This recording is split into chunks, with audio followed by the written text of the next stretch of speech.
Talagang ganyan yan. Ayan.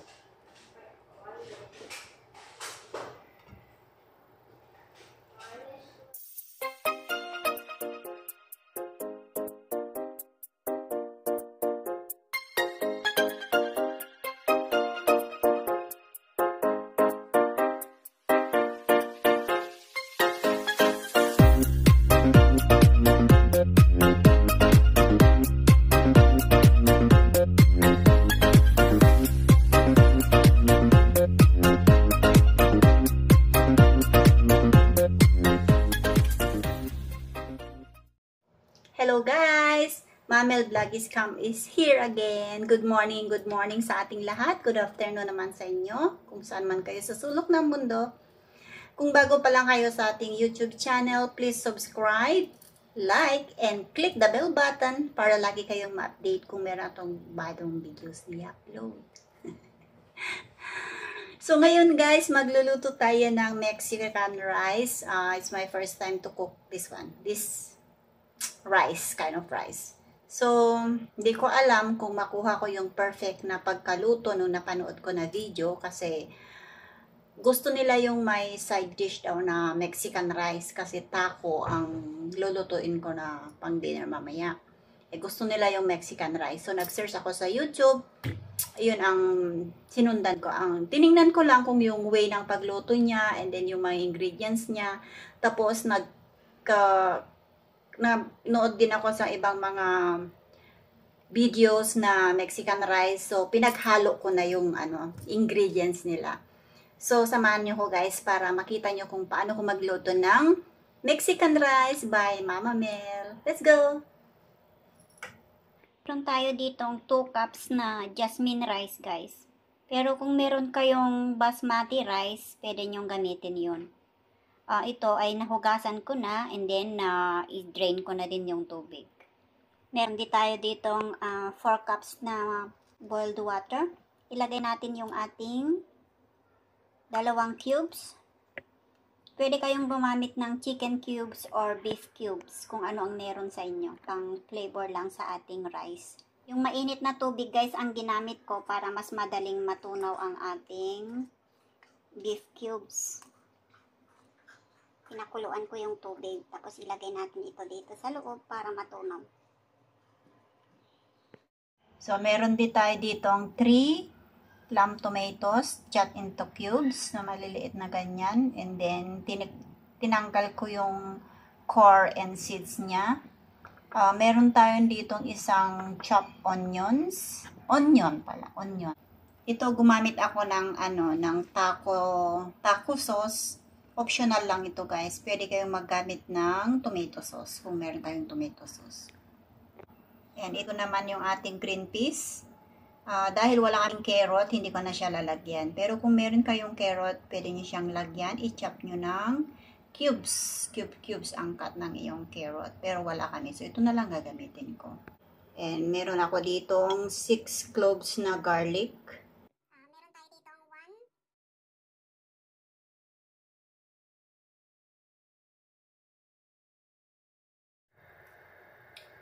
Painitin natin muna ang ating palayok guys, bago natin ilagay yung ating cooking oil.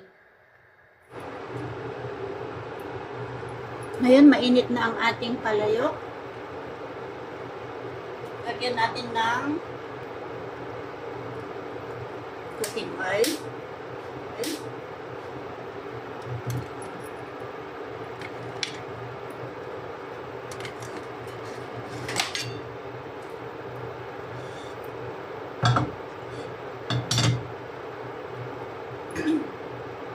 Then, lagay natin yung ating onion.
ating garlic.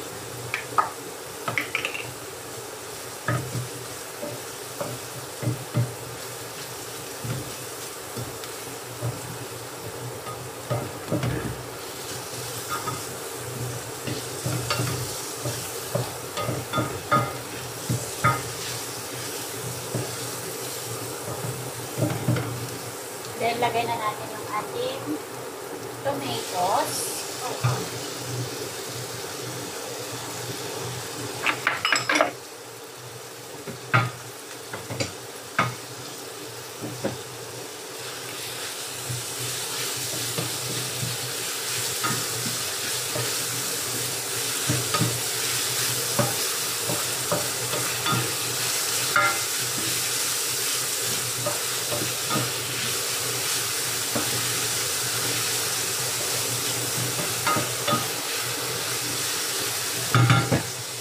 Lagyan natin ng konting salt yung ating tomato, guys, para meron siyang lasa.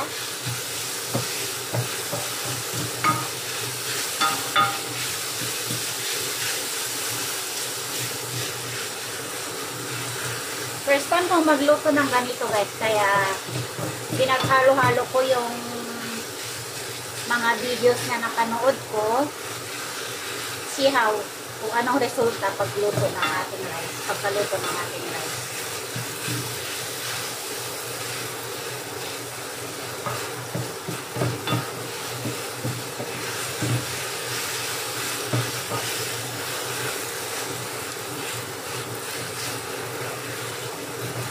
Ayan, luto na ang ating tomatoes, guys. Ilagay na natin yung ating rice.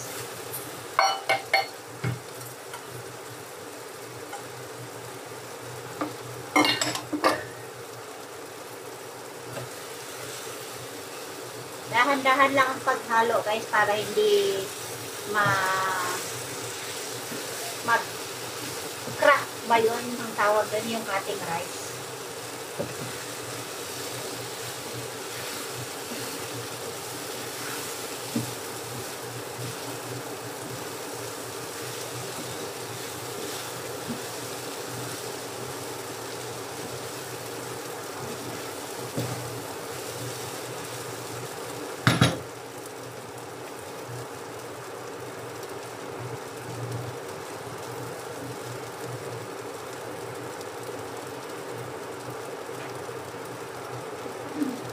Then, nilagay na natin, guys, yung ating taco sauce. Ito.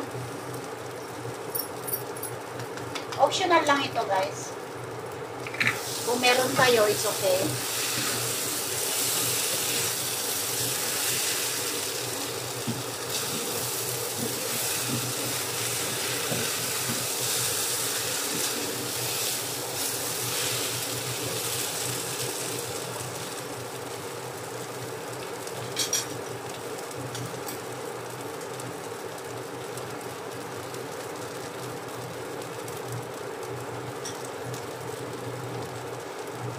Then ngayon, ilagay na natin yung ating 4 cups na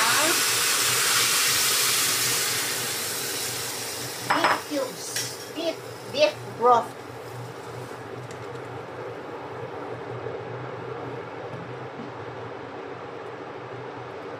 Ilagay na din natin yung ating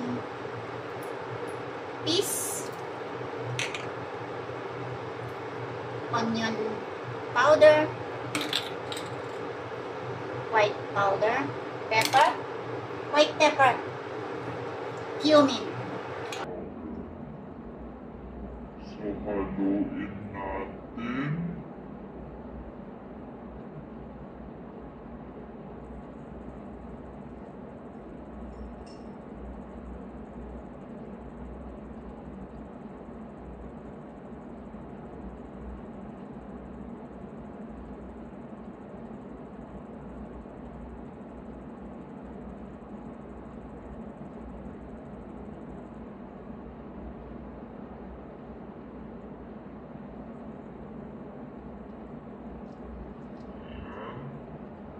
So, ngayon, takpan natin siya, guys. And balikan natin after 17 minutes in a medium heat.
So guys, nakita niyo na dry na yung ating rice. So switch off na yung ating fire. Huwag na natin bubuksan yan guys. Don't lift the cover. Wait natin siya ng 15 minutes, saka lang natin siya bubuksan and i-stir ang ating rice. So ngayon guys, after 15 minutes, i-check natin ang ating Mexican rice. Dahan-dahan.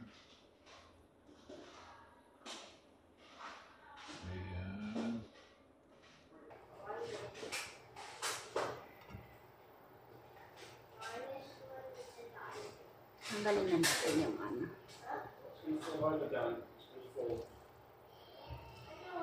Dahan-dahan lang ang paghalo guys para hindi break ang ating rice.